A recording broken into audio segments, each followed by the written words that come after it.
My name is Alan Roberts, and we are going to talk about which is easier to train: somebody that has been obese their entire life, somebody who's been out of shape their entire life, or somebody that was an athlete or in shape when they were younger and then got obese later. I figured this would be a good time to do this because there is a very different approach in training both of these people and coaching both of these types of people. And we are getting ready to head into gluttony season, which is the holiday season. It's candies, cakes, all that stuff about to come up in droves week after week after week, because that's what we do in society. We just glutton ourselves every excuse and chance we get. We do have a 3-month deal, a 3-month coaching package deal going on. It's in the description box below, or you can find it at damncollective.com. And that's where we take a person's life bit by bit by bit and change it. We have daily communication, weekly video conference calls with myself and my wife.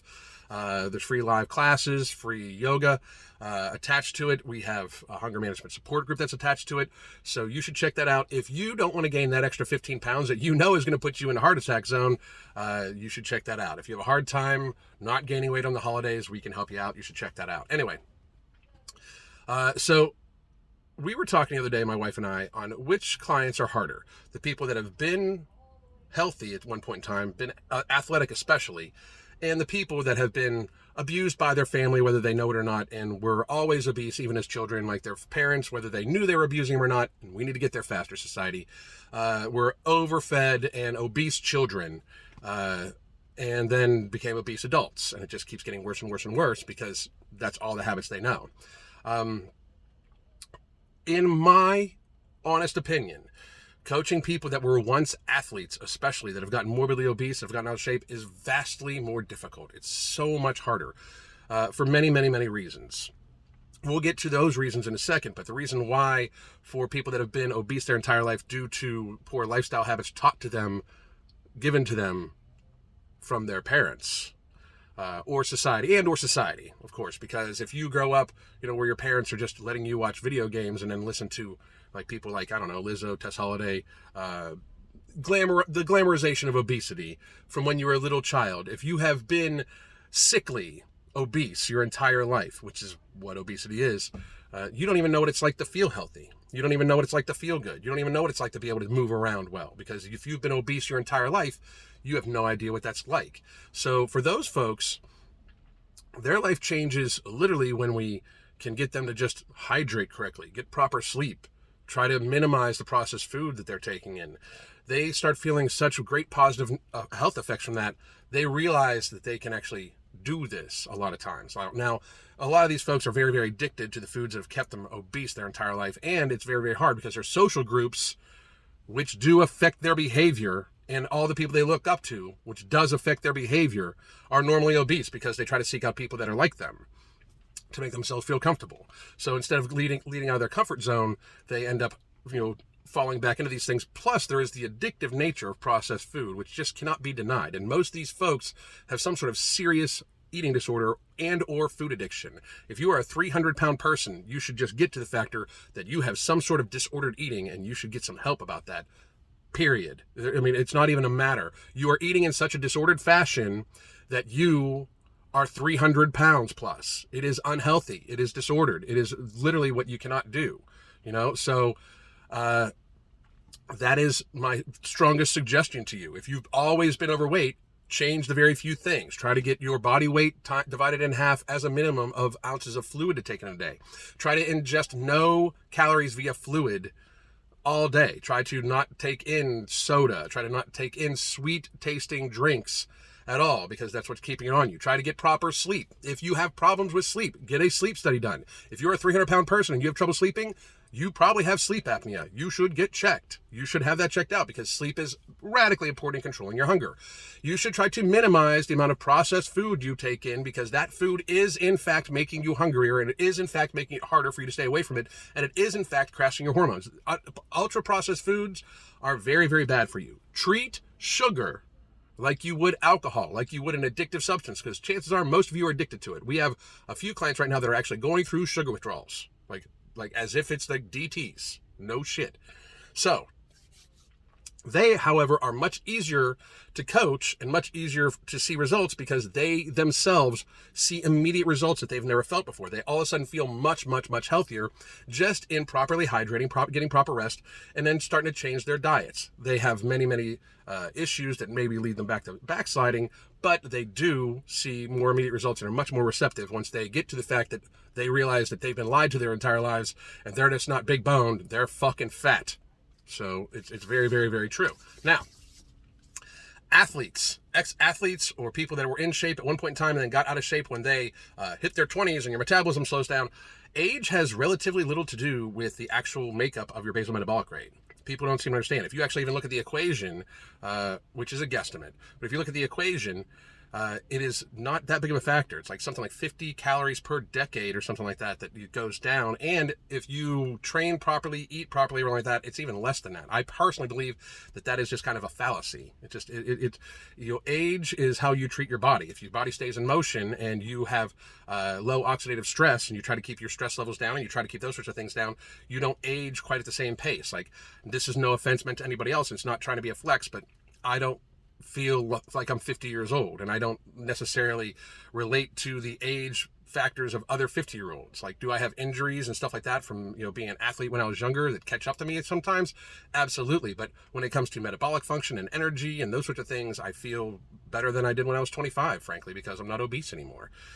But that leads it to many of these people try to get back in shape immediately, and they just want to work out really hard instead of changing their nutrition. And they think that only working out is the way to do it. Like, only really seriously hard workouts are the way to do it.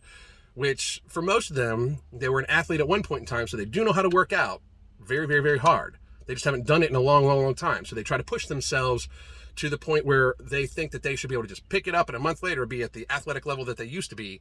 And that normally results in injury and or depression from them not even being fucking close. Like, I think back to even just a few years ago, like, one of the things that was like mentally fucking me for a long time, staying in a very, very, very unhealthy state, was that I would lose strength. And it's the question. It is the fucking question that dudes ask me all the time. Like, how much strength have you lost? How much strength have you lost? I don't even fucking know at this stage. I don't fucking care.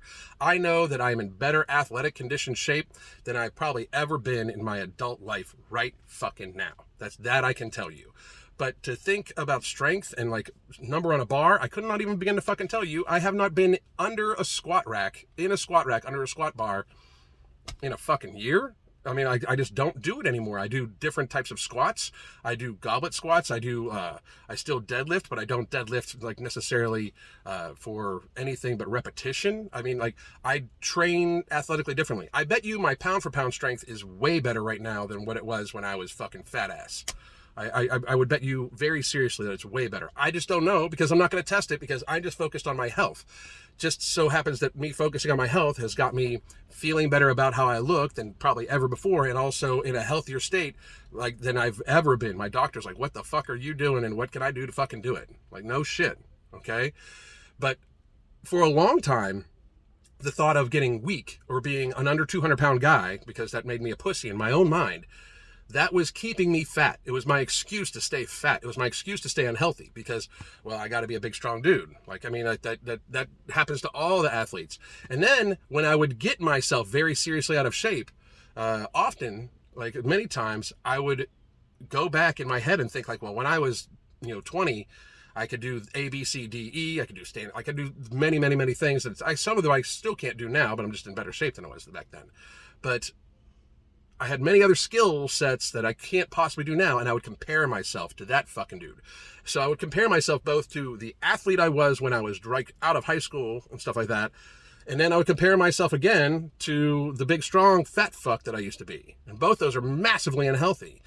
And this happens to a lot of ex-athletes. They are athletes in college, then they get into actual real fucking life, and instead of being burning calories, being super active and everything like that, they change their diet to a more convenient diet, which adds extra calories and fucking crashes their hormones oftentimes, and then they become much more fucking sedentary, and then they gain a bunch of weight. It's logic and reality. The thing is, it is much harder for that person, in my mind, to get there because they don't see the immediate results that they want to see. and are expecting. They're expecting to all of a sudden magically be who they used to be, and you're never going to be that person. You don't live in the past anymore. Like, you don't live there no more. Like, you've just got the future to plan for. So while you can take the knowledge and stuff like that from your previous athletic endeavors, to try to think that you're going to be able to be that person immediately is rather fucking stupid, and it's the thing that fucks a lot of people over, and I know it fucked me over for many, many, many years. So who is harder to train? People that were athletes at one point in time and then got to be fat fucks, or people that have been obese their entire life?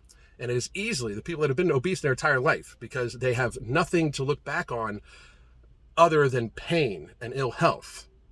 So they can improve themselves, and once they deal with those issues, they can hopefully get healthy and stay that way. Whereas an athlete has always got to compare themselves, is always going to try to compare themselves until they get over that shit. And I strongly suggest, if you're an athlete, if you used to be an athlete, and you're now morbidly obese and you're worried about your health, that's the thing you focus on. If you need to get some counseling, you do so. And if you are a morbidly obese person that's always been morbidly obese, I suggest you get some counseling too, because there's some trauma there too. I don't think that anybody that is 300 pounds or 250 pounds even plus, that is not currently training in an athletic fashion. If you are just some dude that works out 3 or 4 times a week at the gym and you're 250 and you're trying to get your bench press up and you're 45 years old and you got 3 fucking kids, you should get some fucking counseling. And if you don't, you have only yourself to blame. And that's just my message for the day. God damn.